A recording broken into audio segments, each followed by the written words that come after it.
Hello everyone. This is our first lecture for Chapter 12, an introduction to analysis of variance or ANOVA. Here are the learning objectives for Chapter 12. This is what we're going to cover and this is what you will need to know for the final exam. Think of these learning objectives as your roadmap through the chapter and your study guide for the final. So take a minute, hit the pause button, and read through these.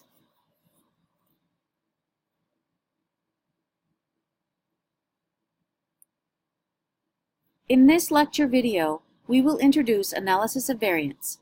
We are going to go over the purpose and basic ideas or logic of ANOVA. In the previous modules, you learned how to compare the means of two independent groups. Now, we will learn how to compare the means of more than two independent groups. This procedure is known as an analysis of variance or ANOVA. ANOVA is probably one of the most popular and commonly used statistical procedures. In general, the purpose of ANOVA is to test the significant differences between means. If we are only comparing two means, ANOVA will produce the same results as the t-test for independent samples, if we are comparing two different groups or observations, or the t-test for related samples, if we are comparing pre-post or matched subjects observations. An ANOVA is a family of statistical tests for comparing the means of three or more groups. In this class, we will focus on a between subjects one-way ANOVA, which is a statistical test used to compare the means of three or more independent samples when there is just one independent variable.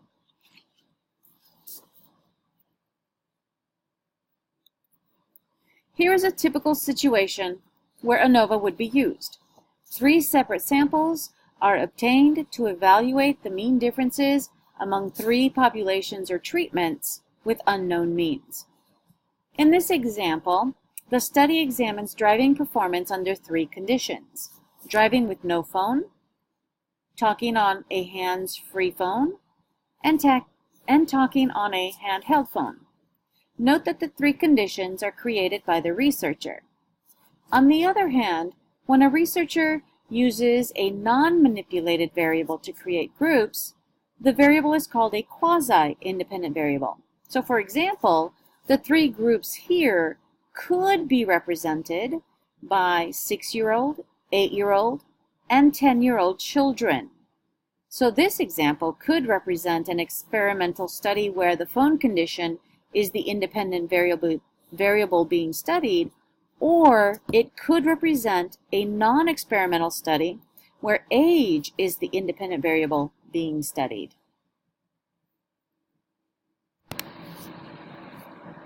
So let's begin with some ANOVA terminology.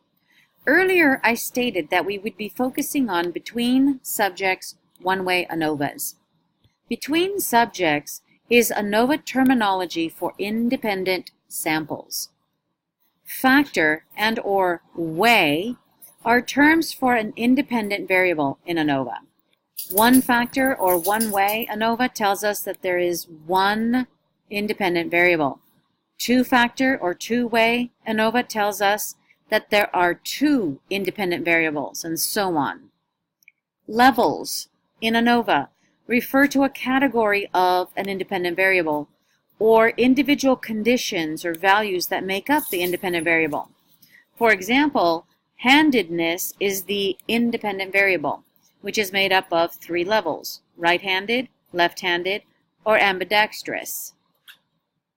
Factorial design is a study that combines two or more independent variables or factors.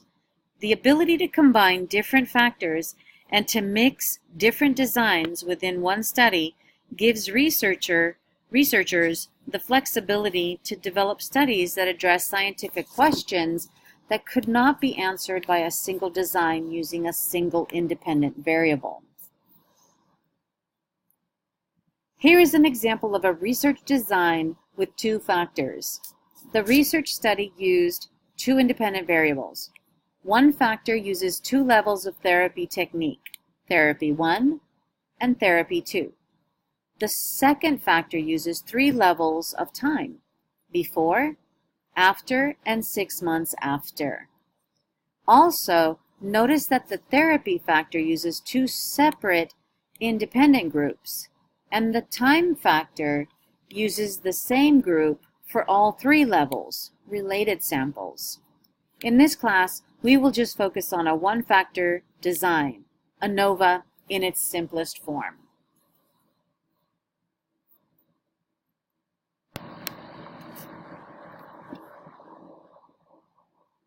Suppose that a researcher examined driving performance under three different phone conditions: no phone, a hands-free phone, and a handheld phone. Three samples of participants are selected, one sample for each condition. The purpose of the study is to determine whether a phone affects driving performance. In statistical terms, we want to decide between two hypotheses: the null hypothesis, which states that the phone condition has no effect, and the alternative hypothesis, which states that the phone condition does affect driving. Here is the null hypothesis in symbols. The null hypothesis, population mean 1 equals population mean 2 equals population mean 3. In other words, the null hypothesis states that the population means for the three phone conditions are all the same. In general, the null states that there is no treatment effect, or treatment effect is equal to 0. The alternative hypothesis states that the population means are not all the same. Alternative hypothesis, there is at least one mean difference among the populations. In general, the alternative states that there is a real treatment effect. Notice that we are not stating a specific alternative hypothesis because many different alternatives are possible.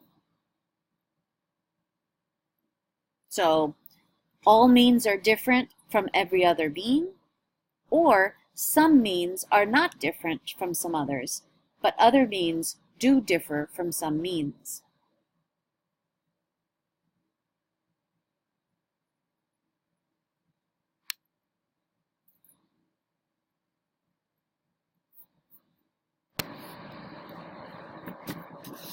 The test statistic for ANOVA is very similar to the independent samples t-test used in Chapter 11. For the t-statistic, we first calculate the standard error, which measures how much difference is expected if the null is true, if there is no treatment effect.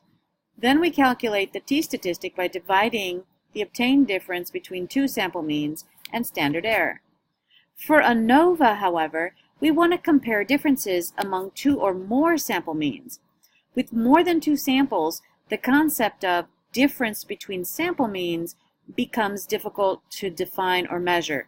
So we use variance to define and measure the size of the differences among the sample means.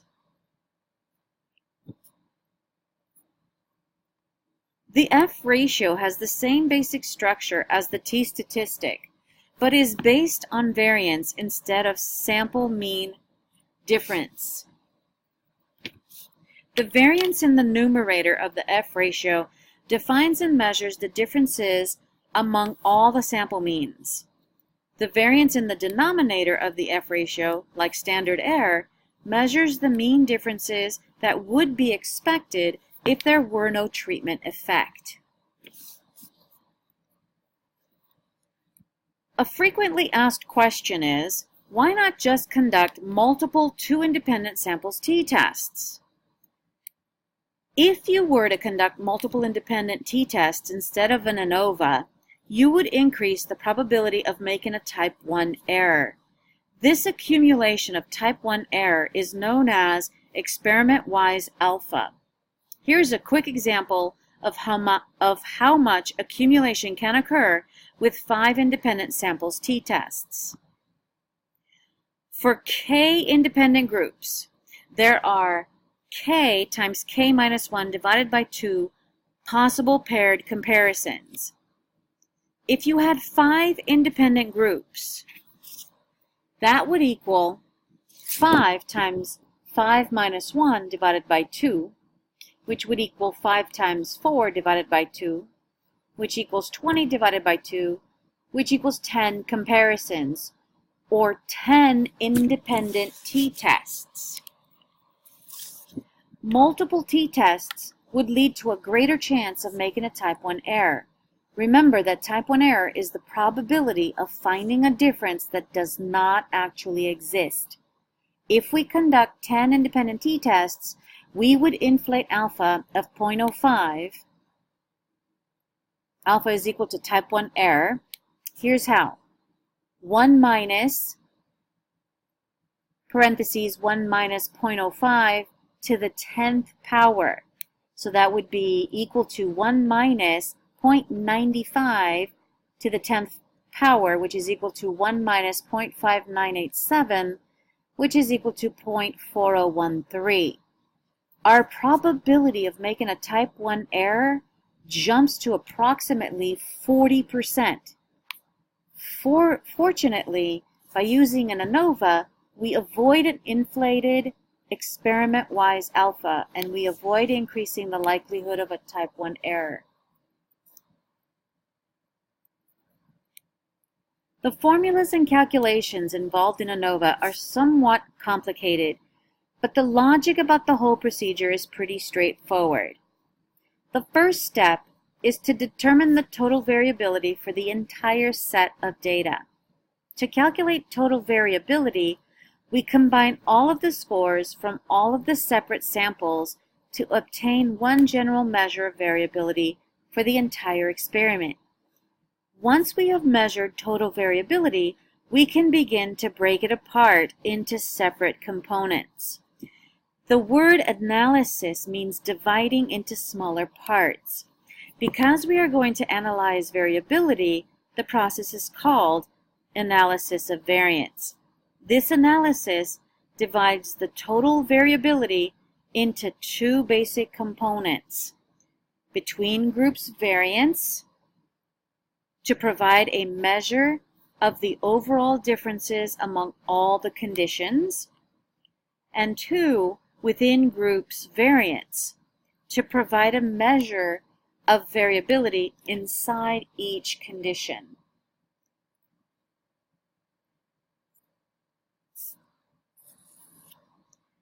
Between group variance measures how much difference exists between all of the conditions.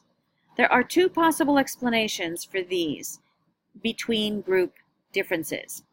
1, the differences are simply caused by the naturally occurring random and unsystematic differences that exist due to sampling error. And 2, the differences are caused by the treatment effects. For example, if using a phone really does interfere with driving performance, then scores in the phone conditions should be systematically lower than scores in the no phone condition. Within group variance measures how big the differences are when the null is true. The differences in each condition represents the individual random, unsystematic differences that occur when there are no treatment effects. So here is just a graphical representation of how ANOVA analyzes total variability and partitions it into 2 components: variance between and variance within.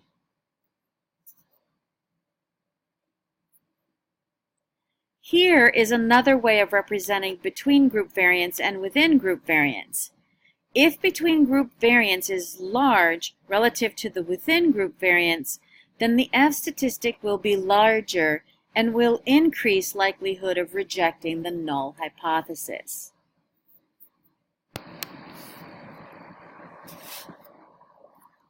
The value calculated for the F ratio of the F statistic helps to determine whether any treatment effects exist. If the null hypothesis is true, then the treatment effect will be close to 0. The numerator and denominator of the F ratio are both measuring random differences and should be roughly the same. With the numerator and denominator roughly equal, the F ratio should have a value around 1.